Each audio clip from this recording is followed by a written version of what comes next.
그날 아침도 평소와 다르지 않았다고 믿었다. 알람은 6시 반에 울렸고 아내는 익숙한 동작으로 침대에서 몸을 일으켰다. 나는 반쯤 감긴 눈으로 아내가 출근 준비를 하는 뒷모습을 바라봤다. 오늘도 늦어? 아마도. 회 있어. 아내는 늘 그렇게 말했다. 그리고 늘 그랬듯. 나는 더 묻지 않았다. 샤워기 물소리, 드라이기 소리, 부엌에서 컵 부딪히는 소리. 그 모든 소리가 이 집의 정상적인 아침을 증명해 주는 것 같았다. 아내는 외출복으로 갈아입고 현관에서 잠깐 서 있었다. 문 잘 잠가. 응. 그게 그날 내가 들은 아내의 마지막 말이었다. 문 닫히는 소리를 나는 분명히 들었다. 현관문이 닫히고 자동 잠금 장치가 철컥 소리를 냈다. 잠시 후에는 차고 쪽에서 들려오는 차 시동 소리까지. 나는 이불을 끌어당기며 다시 잠에 빠져들었다. 얼마나 잤을까? 휴대폰 진동에 눈을 떴다. 아내에게서 온 메시지는 없었고 회사 단톡방 알림만 몇 개 와 있었다. 그때였다. 아래층에서 쿵하고 무언가 부딪히는 소리가 들렸다. 우리 집은 1층에 차고가 있고 그 위에 거실과 방이 있는 구조였다. 차고는 아내가 출근하면 그날 하루 종일 비어있는 공간이었다. 그런데 다시 들렸다. 철컥 드르르. 금속이 긁히는 소리. 분명 차 문 여닫는 소리와는 달랐다. 나는 처음엔 옆집 공사 소리겠거니 생각했다. 하지만 소리는 너무 가까웠다. 집 안에서, 정확히는 우리 집 차고에서 심장이 천천히 그러나 분명하게 빨라지기 시작했다. 침대에 앉아 나는 한동안 꼼짝도 하지 못했다. 아내가 깜빡하고 뭘 두고 간 건가? 차에 문제가 생겼나? 이성적인 생각들이 머릿속을 스쳤다. 하지만 이상하게도 가장 먼저 든 감정은 안도도 걱정도 아닌 불안이었다. 소리는 잠시 멈췄다가 다시 이어졌다. 이번에는 누군가가 천천히 걸어 다니는 듯한 발소리까지 섞여 있었다. 그 순간 내 머릿속에 분명한 생각이 하나 떠올랐다. 아내라면 이렇게 조용히 움직일 이유가 없다. 나는 결국 계단 앞에 섰다. 집 안은 이상하리만큼 조용했고 시계 초침 소리마저 크게 들렸다. 계단 아래는 차고로 이어지는 문.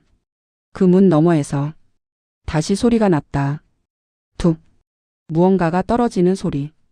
나는 문손잡이에 손을 올려놓고 깊게 숨을 들이켰다. 그리고 그때 갑자기 머릿속을 스친 사실 하나. 아내의 차 키는 지금도 현관 선반 위에 그대로 놓여 있었다는 것. 그 순간 등골이 서늘해졌다. 아내는 출근한 게 아니었다.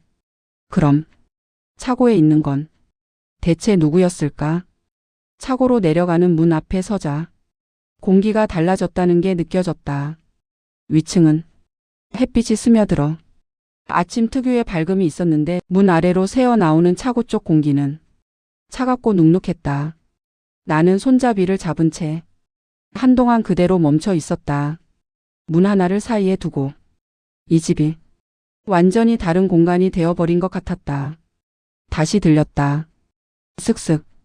이번엔 무언가를 끌고 가는 소리였다. 차 바퀴가 아니었다. 너무 느리고 너무 의도적인 소리였다. 나는 숨을 최대한 죽였다. 귀가 저절로 문 쪽으로 쏠렸다.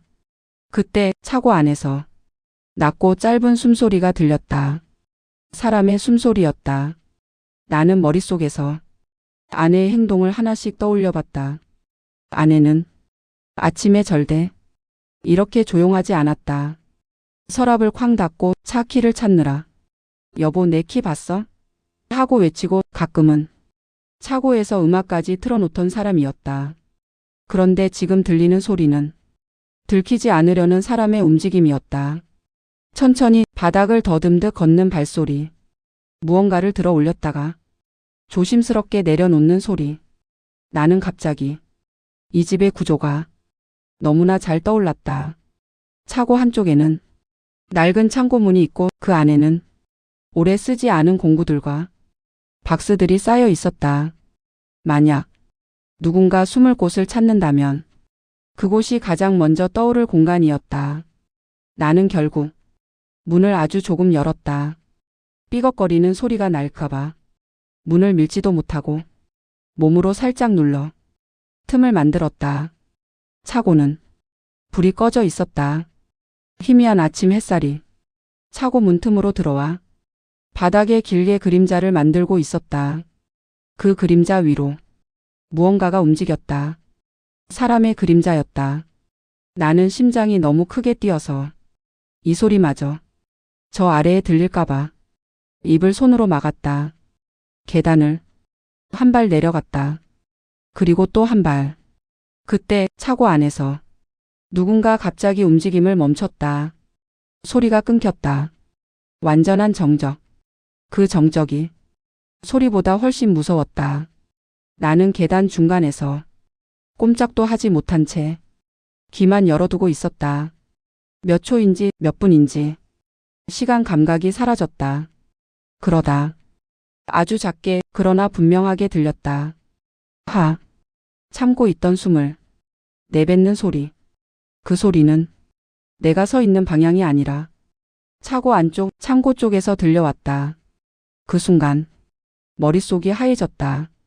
이 집 안에 나 말고 다른 사람이 있었다.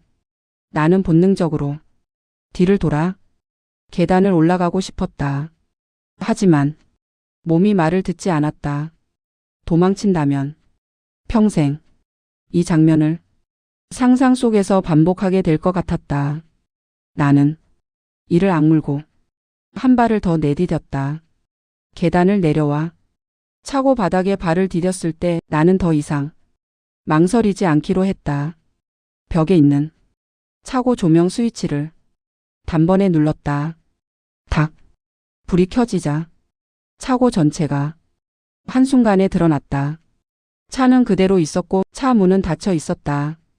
바닥에는 어지럽게 놓인 공구 몇 개, 그리고 창고 문 앞에 누군가가 쭈그리고 앉아 있었다.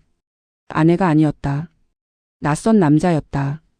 그 남자는 나와 눈이 마주치자 잠깐 얼어붙었고 그 짧은 순간 동안 나는 더 끔찍한 걸 보았다. 그의 손에 아내의 출근 가방이 들려 있었다는 것. 그때 그 남자가 입을 열었다. 아, 아직 안 나간 줄 몰랐네. 그 말투는 너무도 태연해서 오히려 소름이 끼쳤다. 그리고 그 순간 나는 깨달았다. 이 이상한 아침은 이제 막 시작되었을 뿐이라는 걸. 차고 불빛 아래에서 그 남자는 너무도 자연스럽게 서 있었다. 마치 이 공간이 원래 자기 자리였다는 것처럼. 아, 아직 안 나간 줄 몰랐네. 그 말은 사과도 변명도 아니었다. 그냥 사실을 말하는 어조였다. 나는 한동안 아무 말도 하지 못했다. 머릿속에서는 수십 개의 질문이 동시에 떠올랐지만 어느 하나도 입 밖으로 나오지 않았다. 그 가방 어디서 났습니까? 겨우 꺼낸 내 목소리는 내 것이 아닌 것처럼 떨렸다. 남자는 자신의 손에 들린 가방을 그제야 내려다보았다. 아, 이거요? 그리고는 어깨를 한번 으쓱였다. 잠깐 맡아달라고 해서요.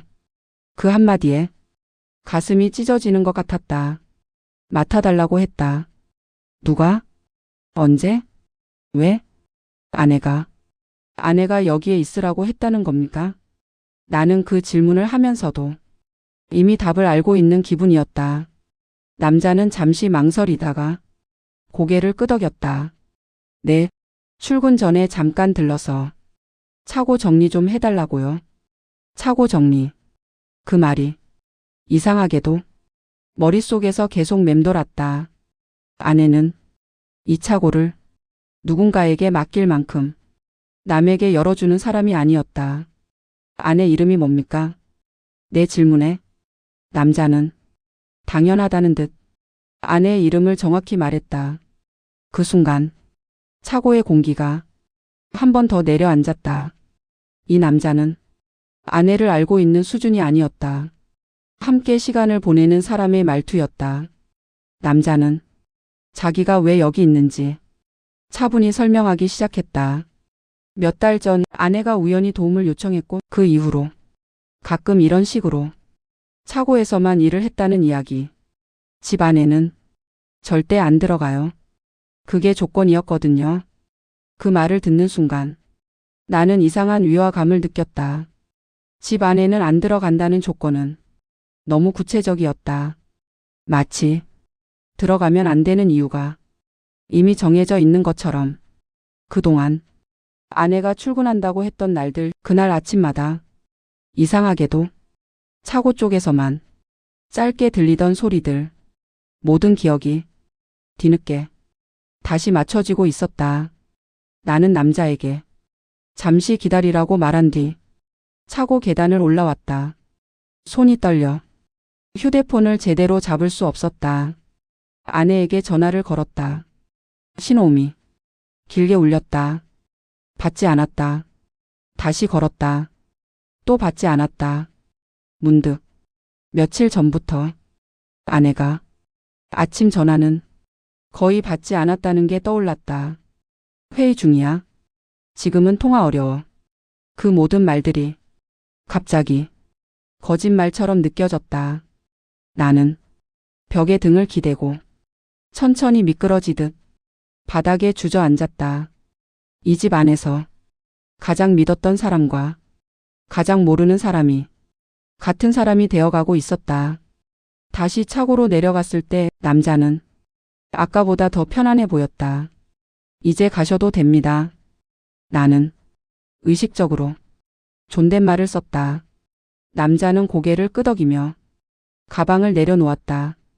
괜히 불편하게 해서 죄송합니다. 그 말이 진심인지 아닌지는 중요하지 않았다. 그가 차고를 나서고 문이 닫히는 순간 집 안이 텅 비어버린 느낌이 들었다. 차고에는 아내의 가방만 남아 있었다.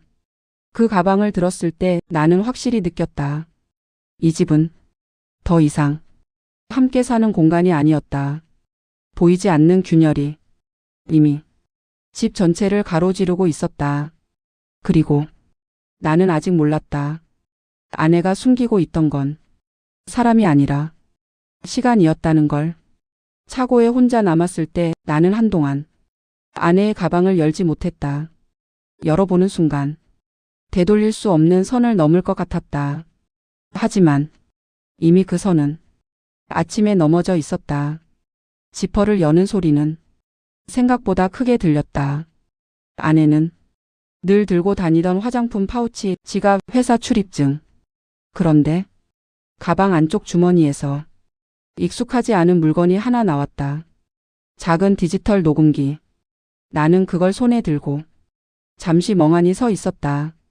아내는 회의를 녹음하는 직종도 아니었고 이런 물건을 가지고 다닐 이유가 없었다. 전원을 눌렀다. 삑. 녹음 파일이 여러 개 있었다. 가장 최근 날짜는 오늘 아침. 재생 버튼을 누르자 처음엔 아무 소리도 들리지 않았다. 몇 초 후 차고에서 들렸던 것과 똑같은 소리가 흘러나왔다. 철컥 드르륵. 금속 긁히는 소리, 그리고 누군가의 숨소리. 그 다음 분명히 아내의 목소리가 들렸다. 지금이야. 위에서는 아직 자. 나는 그 말을 듣는 순간 귀가 멍해졌다. 아내는 출근한 줄 알았던 시간에 분명히 집 안에 있었다. 그리고 그 다음 말이 더 끔찍했다. 이번에도 시간 맞춰서 끝내줘. 시간. 아내는 사람이 아니라 시간에 대해 말하고 있었다. 나는 그날 회사를 가지 않았다. 대신 집 안에 머물며 기억을 하나하나 되짚었다. 아내가 출근한다고 말한 날들. 유독 그날마다 차고에서 짧은 소리가 들렸던 아침들. 나는 그때마다 대수롭지 않게 넘겼다. 차 예열하나 보네. 뭐 떨어뜨렸나 보네. 하지만 이제 와서 생각해보니 그 소리는 항상 비슷한 시간에 비슷한 길이로 멈췄다. 마치 정해진 분량의 일이 정확히 끝나야만 사라지는 것처럼 아내는 아침마다 무언가를 반복하고 있었다. 저녁 무렵 현관문이 열렸다. 아내였다.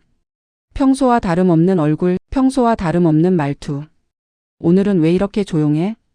나는 아내를 바라보며 이상한 감정을 느꼈다. 이 사람이 아침에 그 차고에 있었던 사람이 맞나? 회사 안 갔어? 아내의 질문에 나는 고개를 끄덕였다. 몸이 좀 안 좋아서. 아내는 잠깐 나를 보더니 고개를 끄덕였다. 그리고 아무 일 없다는 듯 부엌으로 향했다. 그 자연스러움이 너무 완벽해서 오히려 비현실적이었다. 나는 녹음기를 아내 앞에 놓았다. 아내는 녹음기를 보는 순간 아주 잠깐 굳었다. 정말 아주 짧은 순간이었다. 하지만 나는 봤다. 이게 뭐야? 내 질문에 아내는 대답하지 않았다. 녹음 파일을 재생했다. 차고 소리, 숨소리, 그리고 아내 자신의 목소리. 녹음이 끝났을 때 집 안에는 냉장고 돌아가는 소리만 남았다. 이건 아내가 입을 열었다. 하지만 그 뒤의 말은 쉽게 이어지지 않았다. 당신한테 설명하면 당신이 먼저 망가질 거야. 그 말은 변명이 아니라 경고처럼 들렸다. 그 순간 나는 깨달았다. 아내는 무언가를 숨기고 있는 게 아니라 내가 알아버리는 순간 돌아갈 수 없는 지점이 있다는 걸 너무 잘 알고 있었다는 걸. 그리고 그날 밤 나는 처음으로 이 집에서 잠들지 못했다. 그날 밤 아내는 거의 잠을 자지 않았다. 불을 끄고 나란히 누워 있었지만 아내의 숨은 끝내 규칙적으로 바뀌지 않았다. 그 녹음은 매번 같은 시간이야. 아내가 갑자기 말했다. 천장을 보고 있었지만 내가 듣고 있다는 건 이미 알고 있는 목소리였다. 아침 6시 50. 늘 그 시간이야. 나는 아무 말도 하지 않았다. 말을 하면 무언가가 깨질 것 같았다. 그 시간에만 가능해. 가능하다는 말이 무엇을 뜻하는지 나는 묻지 못했다. 아내는 잠시 침을 삼키고 이어서 말했다. 그 시간은 하루 중 가장 얇다. 시간을 두께로 표현하는 말은 그때 처음 들었다. 다음 날 아침 나는 일부러 아내보다 먼저 일어났다. 차고로 내려가는 문 앞에 섰다. 그 문은 이제 더 이상 평범한 출입문이 아니었다. 아내는 차고를 절대 정리하지 못하게 했다. 그냥 놔도 괜히 건드리면 차에 흠집나. 나는 그 말들을 이제야 다시 떠올렸다. 차고 안에는 이상할 정도로 시계가 없었다. 차 안에도 벽에도 어디에도 시간을 재는 물건이 의도적으로 배제된 공간 같았다. 그리고 차고 바닥 한쪽에는 늘 같은 위치에 놓여 있던 금속 받침대가 있었다. 나는 그걸 한 번도 자세히 본 적이 없었다. 나는 다시 그 남자를 떠올렸다. 그가 말했던 조건. 집 안에는 절대 안 들어간다. 그건 신뢰의 조건이 아니라 규칙이었다. 차고에서만 정해진 시간에만 정해진 동작만 반복하는 사람. 나는 그날 밤 녹음기를 다시 들었다. 파일 중 하나에는 남자의 목소리가 아주 짧게 녹음돼 있었다. 이번엔 조금 늦었어요. 그리고 아내의 대답. 다음엔 더 정확히 맞춰. 그 말투는 부부 사이의 말투가 아니었다. 마치 작업을 지시하는 사람과 그걸 수행하는 사람 같았다. 그 남자는 사람이 아니라 도구에 가까웠다. 그날 오후 아내는 출근하지 않았다. 회사에 전화하니 이미 며칠 전부터 연차를 쓰고 있었다. 오늘도 출근한다고 하지 않았어? 내 질문에 아내는 고개를 저었다. 난 그런 말 한 적 없어. 그 말에 나는 소름이 끼쳤다. 아내는 거짓말을 하고 있지 않았다. 진심으로 그렇게 기억하고 있었다.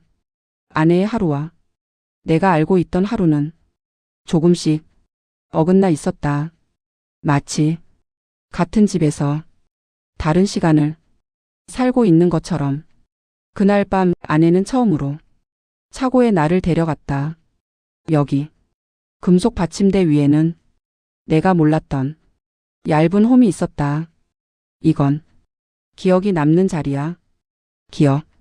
아내는 시간을 붙잡기 위해 무언가를 남기고 있었다. 완벽하게 지나가면 아무것도 안 남아. 근데 조금만 어긋나면 이렇게. 아내는 받침대에 남은 미세한 긁힘을 손으로 짚었다.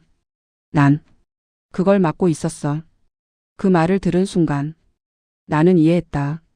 아내가 지키려 했던 건 비밀이 아니라 정상적인 내일이었다는 걸. 그리고 그걸 유지하기 위해 아내는 매일 아침 같은 시간에 같은 소리를 차고에서 만들어내고 있었다. 나는 그제야 차고에서 들리던 그 이상한 소리가 무언가를 부르는 소리가 아니라 무언가를 밀어내는 소리였다는 걸 알게 되었다. 그날 밤 아내는 처음으로 모든 말을 하려다 말았다. 차고 안은 조명이 켜져 있었지만 어딘가 여전히 어두웠다. 당신이 상상하는 그런 게 아니야. 아내는 그렇게 말하며 금속 받침대를 다시 손으로 눌렀다. 이건 귀신도 아니고 사람도 아니야. 그 말이 오히려 더 불안했다. 그럼 뭐야? 내 질문에 아내는 한참을 망설이다. 이렇게 말했다. 어긋난 시간이야. 아내의 설명은 논리적이지 않았다. 하지만 이상하게도 전부 이해가 됐다. 사람이 가장 무방비한 순간, 아무도 의심하지 않는 시간. 그때 하루가 조금씩 틀어져. 그 시간은 바로 출근 직전의 아침이었다. 아내는 한 번 실패한 적이 있다고 했다. 그날은 그 남자가 조금 늦게 왔고 소리가 평소보다 짧았다. 그날 이후로 집이 이상해졌어. 시계가 멈춘 적은 없었다. 하지만 사람들의 기억이 조금씩 달라졌다. 아내는 분명 냉장고에 넣어둔 음식이 사라진 걸 봤고 나는 그런 적 없다고 말했다. 그날 이후로 아내는 완벽한 반복을 선택했다. 같은 시간, 같은 동작, 같은 소리. 차고에서 들리던 그 소리는 작업이 아니라 봉합이었다. 그래서 나한테 말 안 한 거야?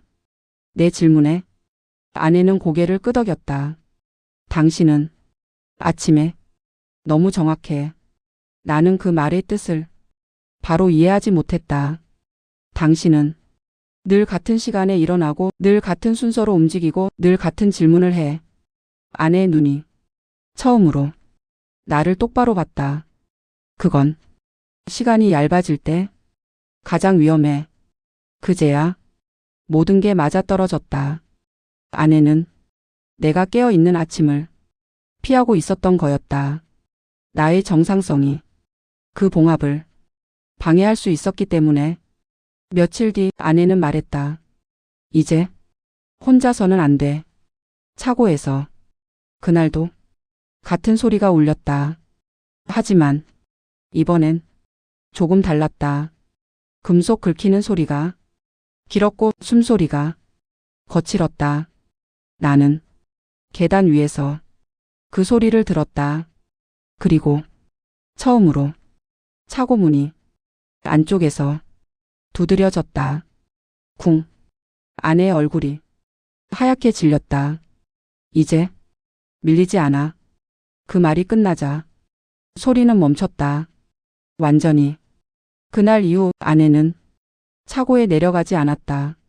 아침은 다시 조용해졌고 아내는 출근했다. 하지만 나는 더 이상 그 집에서 잠들 수 없었다. 차고에서 아무 소리도 나지 않는데도 나는 매일 아침 6시 50에 눈이 떠졌다.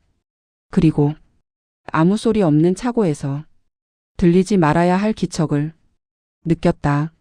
아내는 말했다. 이젠 괜찮아. 하지만 그 말은 나를 위한 게 아니었다. 나는 짐을 쌌다. 도망이 아니라 선택이었다. 그 집은 시간을 붙잡기 위해 누군가를 깨워두는 공간이 되었고 나는 그 역할을 할 수 없었다. 지금도 아침 6시 50이면 가끔 차고가 없는 집에서도 금속 긁히는 소리가 귓가에 맴돈다. 아내는 여전히 그 집에 살고 있다. 나는 그 집을 우리 집이라고 부르지 않는다. 아내가 출근한 줄 알았던 그 아침 나는 이미 돌아갈 수 없는 시간에 발을 들여 놓았으니까.